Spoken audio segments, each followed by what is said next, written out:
if you guys would want us to do a read of this book from the beginning to the end, I wouldn't mind reading it for you guys. It's 206 pages plus the acknowledgements, and this wouldn't take us so long.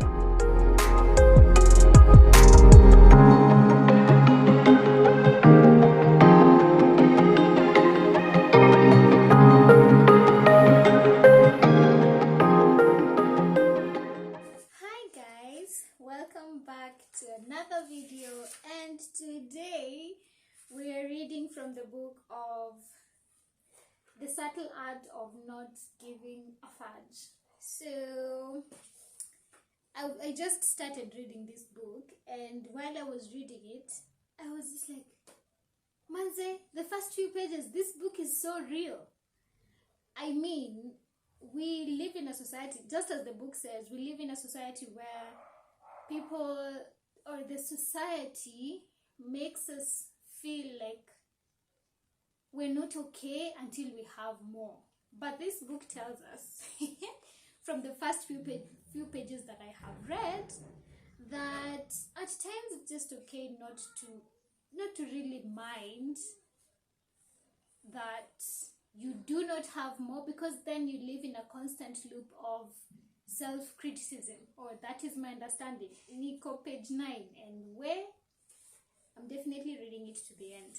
Anyway, there's this part that says, the desire for more positive experience is itself a negative experience, and paradoxically, the acceptance of one's negative experience is itself a positive experience. So according to this guy, he's called Mark Manson, wanting positive experience is a negative experience, and accepting a negative experience is a positive experience, which he then refers to as the backwards law. Tell me you guys understand. Please tell me you guys understand, because there's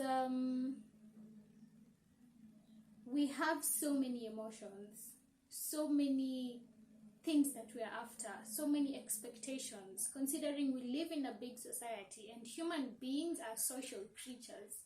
So wanting to interact with people shows us the things that we have and the things that we do not have. Sometimes it is very easy to appreciate the things that we do not have compared to the things that we have, which is also a downside when it comes to especially your mental well-being. And as we approach the close of the month of May, as I mentioned in, I think, the second last previous video, the month of May is a month where we what is the word, we advocate for mental wellness. And this part that I have just read has helped me appreciate how oftentimes we strive to say, I am looking for happiness. I remember at a juzi kuna mse aliniuliza, so what do you want? And I said, I want to be happy. I did not appreciate the fact that happiness is not constant, and happiness comes and goes. Just like any other emotion, or just like any other thing that we are after in this world, things come and go. Things come and go every day. You wake up today, maybe you have all the money that you wanted.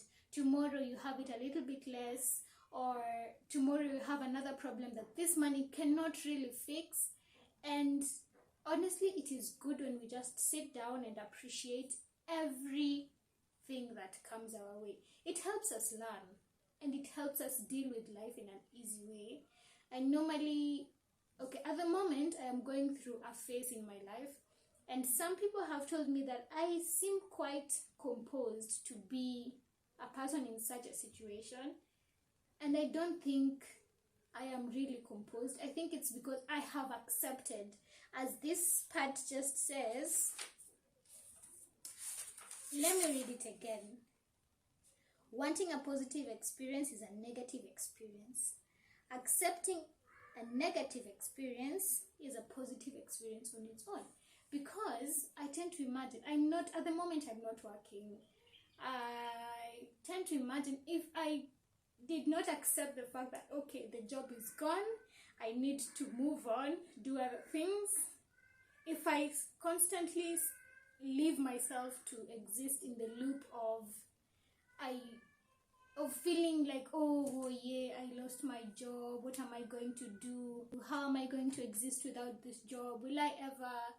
If I put myself in a position of guilt just because I do not want to accept that I am jobless, will not make life any easier for me. But accepting that I am jobless and that I need to find something else to do and look for other things, not just exactly what I was doing at that time, makes it a little bit more easier for me to move forward, because now I have an open mind to look for something new and to always start afresh. So I do not know why we tend to always say that we are looking for happiness. This is what I started doing this a while back. When happiness finds me, I enjoy. When happiness finds me, no matter where I am, no matter who I am with, I will be happy. And when sadness finds me, I will be sad. Do I lock myself up and cry? Maybe no, but I have my own ways of dealing with my sadness. I can write, when I feel overwhelmed, I just do things. I create with my crochet. Sometimes back I used to draw, but I don't think I have such magical hands anymore. So I'm either cleaning, organizing things, or I am creating, or I am learning something new. Like at the moment, I am taking Chinese classes. Atamina Shanga.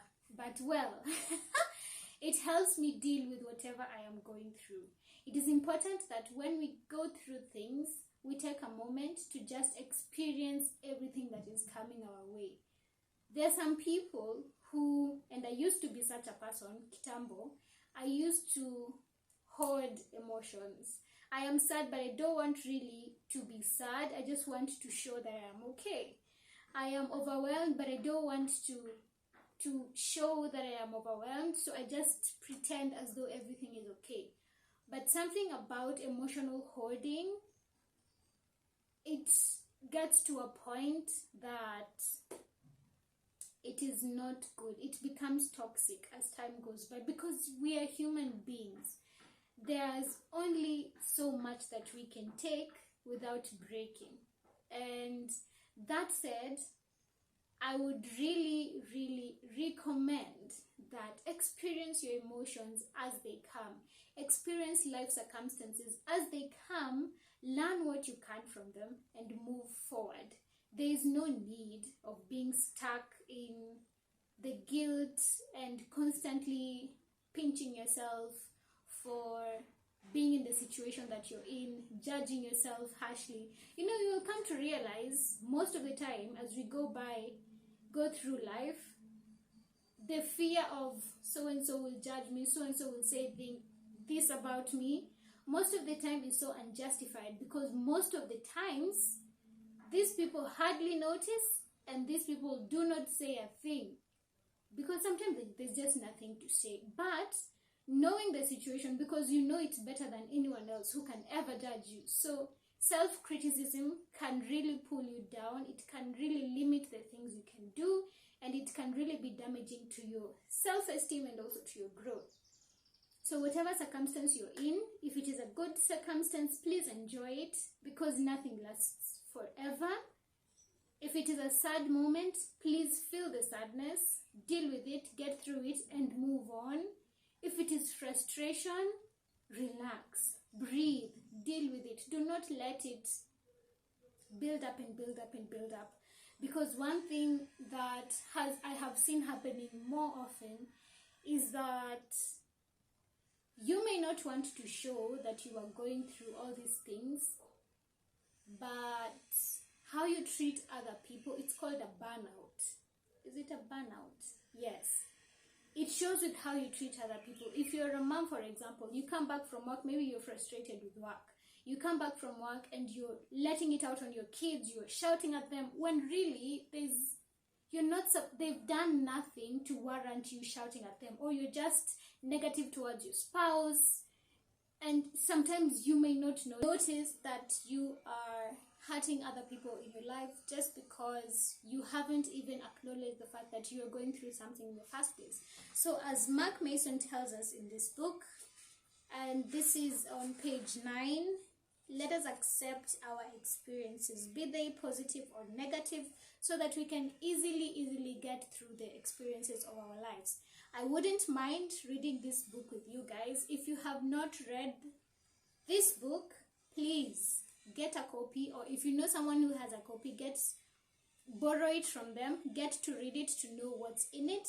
Because initially, when I saw this book in the streets, I judged it based on just this one word on the book, and it's like, I like giving a damn about things. So if this says, this book tells us not to, this book must be very wrong.